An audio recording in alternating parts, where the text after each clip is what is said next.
aujourd'hui on se retrouve pour le crash test du fond de teint Maybelline le Super Stay 30 heures. Donc en fait j'ai déjà testé ce fond de teint mais pas sur plusieurs heures comme je vais le faire aujourd'hui. Donc là il est bientôt 15 heures, donc je vais essayer de le garder vraiment genre toute l'après-midi, toute la soirée. Et du coup je viendrai après vous faire un retour sur le fond de teint, ce que j'en ai pensé, etc. La tenue et tout. Je vais sortir, porter mon masque et tout, donc vraiment je pourrais tout vous dire sur le fond de teint. Du coup je vais faire le full face complet avec vous. Bon, là je me suis pas encore démaquillée, j'étais en train de terminer le montage et je me suis rendu compte que j'ai absolument pas parlé du prix. Donc sachez que le fond de teint vous pouvez le trouver sur internet à peu près 13,90 €. Donc en vrai il vous coûtera entre 12 € et 14 € grand maximum, genre vraiment 14 € c'est le maximum. Donc vous pouvez le trouver soit sur internet et normalement dans les grandes surfaces près de chez vous, genre Auchan, Leclerc, Carrefour. Et voilà. Donc j'ai pas retrouvé mon savon à sourcils, j'ai perdu, je sais pas ce que j'en ai fait. Du coup je vais utiliser le 24 Hour Brow Setter de Maybelline, de Benefit, n'importe quoi moi. Donc de Benefit, et ce que je viens faire c'est que je vais venir plaquer du coup mes sourcils avec ce produit. Donc je commence par appliquer le produit bien entendu avec la partie plate de la brosse. Et ensuite, je viens les brosser avec le côté brosse. Maintenant, vu que j'ai les locks rouges, je les fais en rouge. Après, je vais sortir vraiment, je ne sais pas si je vais assumer. Donc tant pis, c'est pas grave. De toute façon, les gens n'auront qu'à me regarder, c'est pas grave. Donc, je vais utiliser un rouge à lèvres mat de Révolution Pro. C'est la teinte Intuition et en fait, c'est un rouge bordeaux. Et je vais venir tracer mes sourcils avec. En fait, quand je fais les sourcils au rouge, je trace la ligne du bas, genre vraiment avec un pinceau hyper fin et biseauté. Ensuite, je vais faire ma ligne du haut. Et ensuite, ce que je vais faire, c'est que vu que mon pinceau, il est hyper fin, et je vais pouvoir dessiner, on va dire, des espèces de petits poils.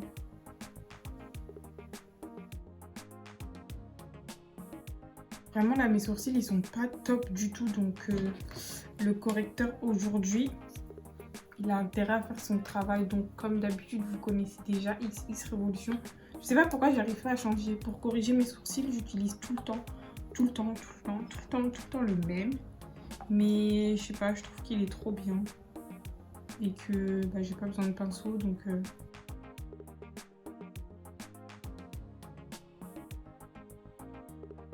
Je viens estomper cet anti-cerne avec un gros pinceau boule.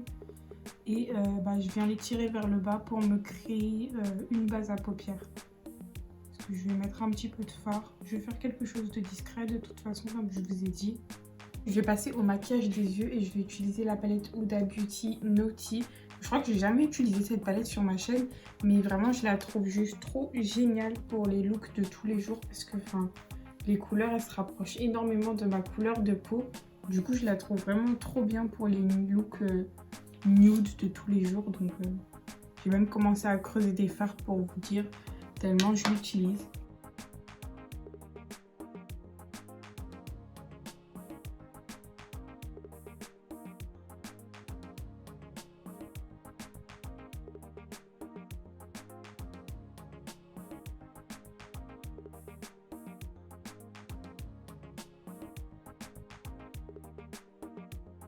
Mon look des yeux est presque terminé, donc j'ai pas encore appliqué mes faux cils et j'ai pas mis de coin interne, je le ferai après. Vraiment j'aime trop les pigments MS Beauty, mais bon là de toute façon on n'est pas là pour parler de ça, on est plus là pour le fond de teint. Donc pour la base je vais appliquer la Face Studio Prime de Maybelline. Je trouve que c'est une base qui lisse bien la peau. De toute façon je pense que je vous ai déjà parlé de cette base, regardez je suis obligée de la plier pour que le produit sorte. Tellement je l'utilise tout le temps. Donc je trouve qu'elle lisse bien la peau et du coup quand tu veux faire des photos c'est juste trop génial puisque tu as une peau bien lissée. Ma base est appliquée, donc pour le fond de teint il faut savoir que moi j'ai la teinte 30 Mocha. Et du coup ce qui nous promet c'est une tenue jusqu'à 30 heures, mais qui reste maquillée pendant 30 heures s'il vous plaît? Genre en gros tu restes maquillée toute la journée, toute la nuit et encore toute la matinée. Donc, c'est un fond de teint haute couvrance, une texture légère, sans transfert, un effet mat, naturel et non gras. Donc, déjà, pour ce que ça promet, je vous avoue que moi, je suis totalement d'accord. Donc là, j'applique le fond de teint et comme vous pouvez le voir, c'est un fond de teint qui sèche hyper vite. Ça veut dire que quand vous l'appliquez, genre sur votre peau, il faut le travailler, genre, on va dire, assez rapidement. Parce que c'est des fonds de teint qui ont tendance, du coup, à faire des taches, genre si vous ne travaillez pas vite. Et voilà, donc ça donne tout de suite un effet mat. Donc l'effet mat, vraiment, ça tient sa promesse. Et un effet naturel. Je suis désolée, mais pour moi, là, ça fait grave naturel. Enfin, j'ai même pas l'impression d'avoir de la matière sur mon visage. Je sais pas si vous voyez, mais j'en ai mis juste sur cette joue. Ça m'a unifié le teint et j'ai pas l'impression d'être maquillée. Pour la teinte, pour la couleur, je vous dis la vérité, je trouve qu'il s'oxyde un peu. Parce que tout à l'heure, quand je l'appliquais, c'était un peu clair pour moi. Mais là, je trouve que ça matche parfaitement en fait. Du coup, évitez de prendre une teinte un peu plus foncée que vous parce qu'après, vous allez paraître plus foncé. Je vous ai pas dit, mais là, j'ai appliqué la moitié d'une pompe de ce côté, la moitié d'une pompe de ce côté et la moitié d'une pompe sur mon front. Donc au final, ça fait une pompe et demie pour tout le visage. Par contre, pour le front, je pense que ça va être un petit peu clair. Après, ce qui est bien, c'est qu'il est couvrant, tu vois. Donc au pire, faut vraiment que ça s'oxyde sur mon front. Et après, je vais venir de toute façon rattraper avec mon contouring crème que j'ai l'habitude d'appliquer au niveau du front. Vraiment, je sais pas ce que vous en pensez, mais moi, le fond de teint, je le trouve hyper joli sur la peau. Je vous jure, j'ai l'impression de ne rien avoir sur la peau. Genre, j'ai pas l'impression d'avoir du fond de teint. Ça m'a unifié mon teint. Bon, là, ça m'a pas trop caché mon hyperpigmentation, mais de toute façon, maintenant, je commence à avoir l'habitude. Et en plus, j'en ai un peu moins qu'avant, donc ça me gêne moins. On va dire que ça me dérange moins. Mais vraiment, j'aime beaucoup le résultat. J'aime beaucoup ce que ça me donne une belle peau. Enfin bref, du coup, je vais continuer mon teint et je vais venir utiliser les concealers Révolution Infinite. Tout simplement parce que c'est des concealers qui sont un peu comme le fond de teint, donc ils sèchent. Et ils ont une bonne tenue, je trouve. Du coup, je vais venir appliquer la teinte C13 en dessous de mes yeux. Je vais passer à la teinte foncée, donc comme d'habitude j'utilise la teinte C19 et je vais venir faire un petit point ici, un là et un ici. Vraiment, je vais donner toutes les chances au fond de teint. J'ai utilisé mes produits préférés, mes meilleurs produits, mes produits en lesquels j'ai confiance. Je sais que ça tient de ouf. Donc là, vraiment, si le fond de teint, il tient pas, j'utilise la poudre Morphe. Donc, c'est la teinte Translucent Rich. Comme d'habitude, vous avez moins 5 € à partir de 10 € d'achat avec le code GLAMFAM1003.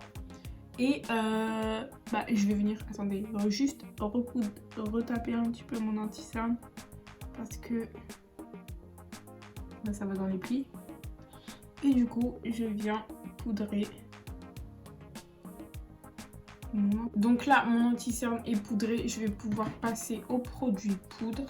Donc, je vais utiliser les produits Beauty Bay. Donc, le bronzer en teinte chestnut, le blush en teinte corail et le highlighter en teinte Beam.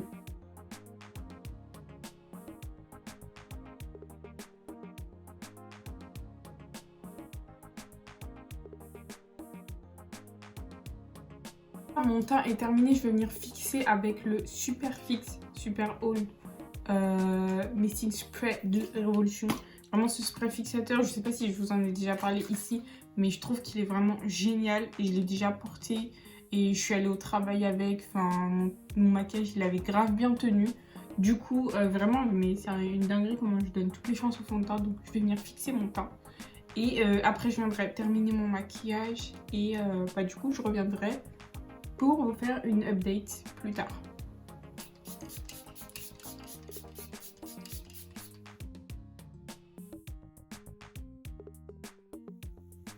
Bon, petite update sur mon masque, franchement, je trouve qu'il n'y a pas grand chose. Là, je suis sortie, ça doit faire 1 heure que je suis sortie. Je l'ai gardé pendant 1 heure. Ce qu'il y a au milieu, bah, c'est ma bouche. Du coup, le crayon à lèvres, le gloss et voilà. Et autour, bah, écoutez, j'ai l'impression que c'est mon bronzer et mon blush qui s'est mis sur mon masque. Hein. Mais sinon, rien de fou. Donc là, il est 19h24. Je sais pas ce que j'ai là. C'est de la poudre, on dirait. Enfin bref. Donc je disais, il est 19h24, 19h25, je viens de rentrer chez moi. Je me suis maquillée depuis 15h30. J'ai mis le fond de teint depuis 15h30. Donc ça fait déjà 4 heures que je l'ai sur le visage. Et vraiment, je sais pas ce que vous en pensez, vous. Mais moi, je ne vois aucune différence. J'ai porté le masque pendant 1 heure parce que j'avais rendez-vous chez le médecin et il avait du retard. Et ensuite, je suis partie faire quelques courses. Donc pendant 1 heure, j'ai porté le masque. Et sur mon masque, comme je vous ai montré tout à l'heure, il y avait juste mon bronzer, mon blush et c'est tout. Et du coup, mon crayon à lèvres et mon gloss. Donc il n'y a que ça qui est resté sur le masque. Sinon, à part ça, clairement, mon maquillage n'a pas bougé. Mais genre vraiment, il n'a pas bougé d'un poil. Donc vraiment, le fond de teint... Bon là, je vais pas encore me démaquiller parce que j'ai encore des trucs à faire. Déjà, il faut que je fasse le montage de cette vidéo. Donc je vais continuer mon montage. Après, il y aura une dernière partie. Je ne sais pas vers quelle heure je vais la filmer, mais sûrement ce soir. Donc il faut que je fasse le montage de ma vidéo. Il faut que je fasse une publication Instagram. Et ensuite, j'ai quelques trucs à faire, quelques papiers à faire sur mon ordi. Donc voilà, ma journée n'est pas terminée. Et écoutez, moi personnellement, je suis hyper satisfaite du fond de teint. Bon après le truc c'est que j'ai porté le masque pendant 1 heure, tu vois. Donc peut-être que vous, dans vos journées, vous portez le masque beaucoup plus longtemps. Enfin en tout cas quand vous allez au travail, tout ça et tout. Mais rien que les 1 heure, franchement, je suis désolée, mais pour moi le fond de teint il n'a pas bougé du tout. Écoutez, il est 21h30, là je commence à être très fatiguée. Et j'ai fortement envie de me démaquiller, j'ai envie de me coucher tôt ce soir. Donc je vais pas garder le fond de teint plus longtemps. J'ai déjà fait 6 heures avec. Très sincèrement, je trouve qu'à part au niveau des rides du sourire, je trouve que le fond de teint n'a absolument pas bougé. Bon après là, je faisais pas grand chose. J'ai fini mon montage, j'ai fait un post Instagram. J'ai noté des trucs dans mon petit carnet et tout. Enfin... des trucs à prévoir, mais ouais, sinon j'ai pas fait grand chose. Mais déjà, je trouve que pour un fond de teint qui a été gardé 6 heures, bon, j'ai pas gardé le masque pendant 6 heures parce que de toute façon je pouvais pas, en ce moment je ne travaille pas, mais je trouve qu'il a une très bonne tenue et je trouve qu'il n'a pas du tout, enfin très peu transféré sur mon masque. Donc voilà mon avis sur le fond de teint 30 heures de Maybelline. Voilà pour la vidéo, donc n'hésite pas à me dire en commentaire si tu veux que je teste d'autres produits en crash test. Moi je te fais de gros bisous et je te dis à bientôt pour une nouvelle vidéo.